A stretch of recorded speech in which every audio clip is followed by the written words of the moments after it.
What's up guys, David Land here, and today we're taking a look at the Hot Wheels Rig Dog Hauler, which includes one of my favorite Hot Wheels cars of all time, the 24 Hours. Taking a look at the back of the box, you can see that the cab portion opens up, and we'll see how well the 24 Hours fits in. There are also other haulers available from Hot Wheels, the Rock and Race, Rumble Road, Galactic Express, of course the Rig Dog, which we're taking a look at today, and the Speedway Hauler. So let's crack it open and take a look at it out of the package.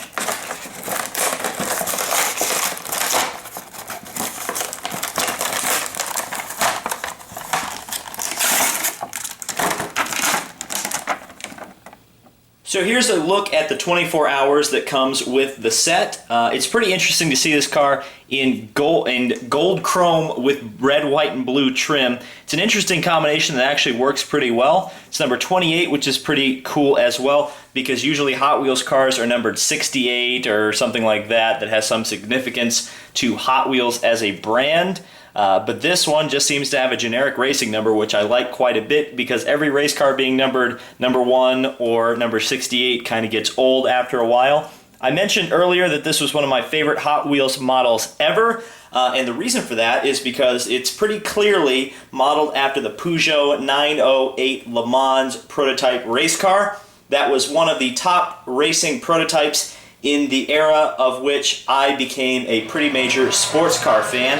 I actually got to see a Peugeot 908 race at the 2011 Petit Le Mans. It was, I believe, one of the last, if not the last race, one of the last races for the 908 in legitimate competition. So that was pretty cool and a really great memory of mine.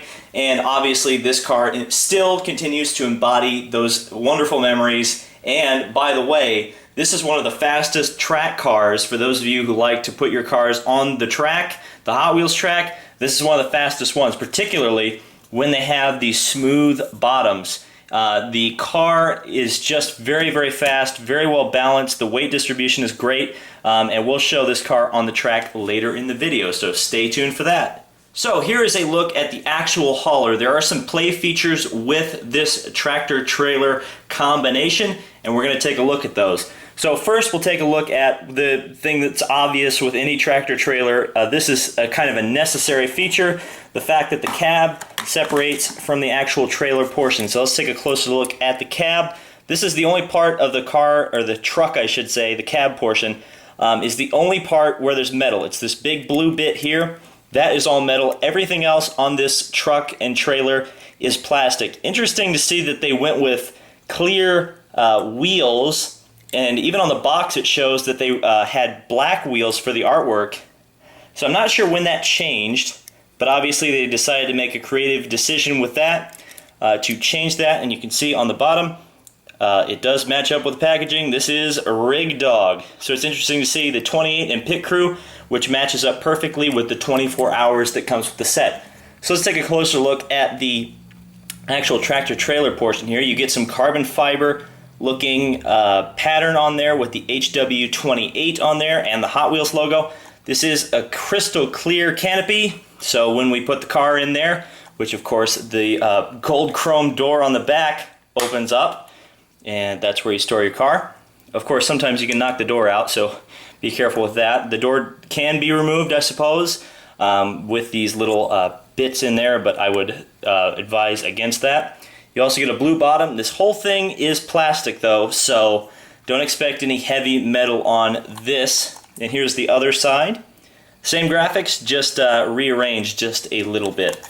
So obviously, like I said before, you just put down your gold chrome. Boy, I wonder what that team owner's like. This team owner, he must have a flair for the extravagant. And then you just slide your 24 Hours in there, and he does fit. And then you close your thing up. I wonder, you probably can, you might be able to get 2 cars in there. It'd be quite a fit. You might need to get a smaller car, or if you have like some crew member equipment from other Hot Wheels sets, that might be a great thing to put in there. But the car does move around just quite a bit. And then you just put this back on here in the little ball socket there, where your little ball joint will go, and your hauler snaps back together. Now, something I'm interested to find out is, does this truck fit on the track? Nope. If you can see, as I knock down the walls to do this, the truck does not fit on the track. It's just a little too wide. Obviously, that's probably to fit the car better, but unfortunately that means we'll not be able to do any track excitement with the trailer. But never fear, we've got 24 hours to test. But first, we need to come up with a challenger, and I've got one. In the past few years, Hot Wheels has attempted a few Le Mans prototypes of their own design. This is the more recent one. This model is called High-Tech Missile. It's plastic body, metal base, just like 24 Hours, and this is also a very, very fast track car. Now when I look at this car, I kind of see one prototype, real prototype that I believe they modeled it after, and interestingly enough, I actually have a 1/64 of it. I see a lot of the Toyota TS030. Both of these cars have a dorsal fin down the back, and some of the styling cues are pretty similar to it.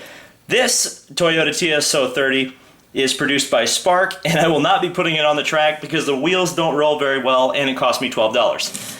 But we can certainly put this version, what I would consider the Hot Wheels version of the Toyota TS030, up against the Hot Wheels version of the Peugeot 908 and see which one is the fastest on the track.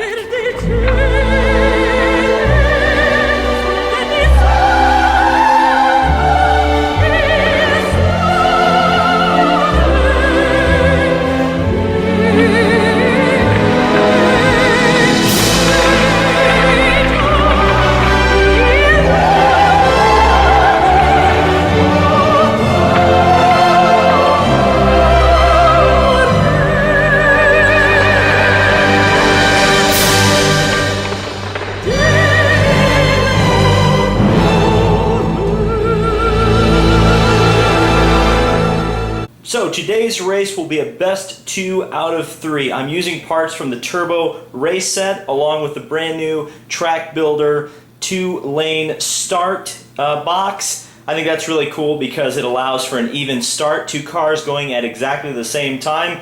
Each car will have to win in the left and right lane to be declared the winner. So this could take 2 rounds, this could take 100. It just depends which car is the fastest, and that's what we're about to find out.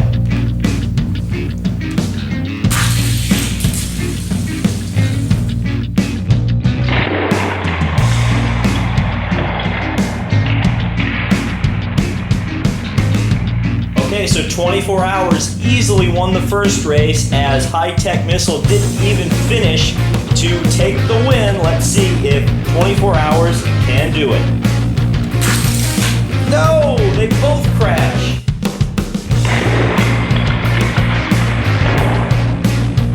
Alright, let's try that again. Both cars are in the same lanes they were in last time. Let's see if 24 Hours can put it away and we don't have a double wipeout again. No!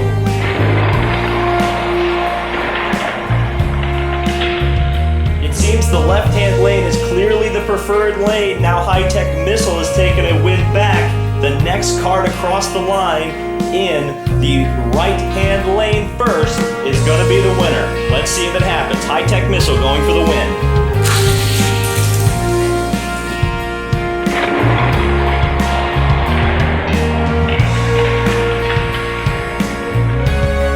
Hours managed to save himself and win that last round. Now he goes for the win. Let's see if he can pull it off.